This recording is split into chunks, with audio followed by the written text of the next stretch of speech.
এবার প্রতিবাদ মিছিল দেখা গেল একেবারে মফস্বল এলাকায়। প্রতিবাদ মিছিলে আরজিকর কাণ্ডের ঘটনার প্রতিবাদে আবাল বৃদ্ধ বনিতা থেকে সাধারণ মানুষ সকলেই পা মেলালেন প্রতিবাদী মিছিলে। প্রতিবাদী মিছিল থেকে একটাই আওয়াজ, দোষীদের শাস্তি চাই, অবিলম্বে দোষীদের গ্রেপ্তার করে ফাঁসি দিতে হবে। নদিয়ার কৃষ্ণগঞ্জের কৃষ্ণপুরে দেখা গেল সেই প্রতিবাদ মিছিল।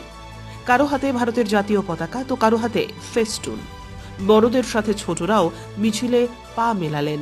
তাদের একটাই দাবি, দোষীদের শাস্তি চাই। এলাকার এই প্রতিবাদ মিছিল দেখতে রাস্তার দুপাশে ভিড় জমান গ্রামের মানুষেরা। মিছিলকে কেন্দ্র করে যাতে কোনো রকম অপ্রীতিকর ঘটনা না ঘটে সেই জন্য কৃষ্ণগঞ্জ থানার পুলিশ প্রশাসনও মিছিলের সঙ্গেই ছিলেন। আরজিকর ঘটনাকাণ্ডে যে মৌমিতা দেবনাথকে নৃশংসভাবে হত্যা করা হয়েছে তার বিচারের জন্য আমরা এই মিছিল বার করেছি।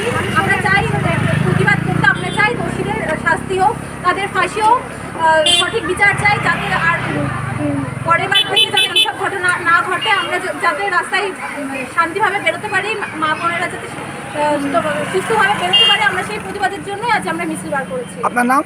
আমার নাম মৌসুমী ঘোষ। কোথা থেকে এসেছেন আপনারা? আমি কৃষ্ণপুর থেকে এসেছি। মিছিল বের করেছেন কেন?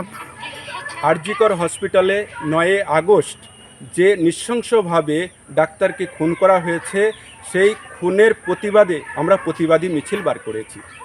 আপনারা কি চাচ্ছেন?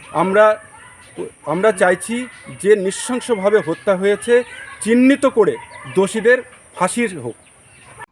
ব্যুরো রিপোর্ট, উত্তরের প্রহরী।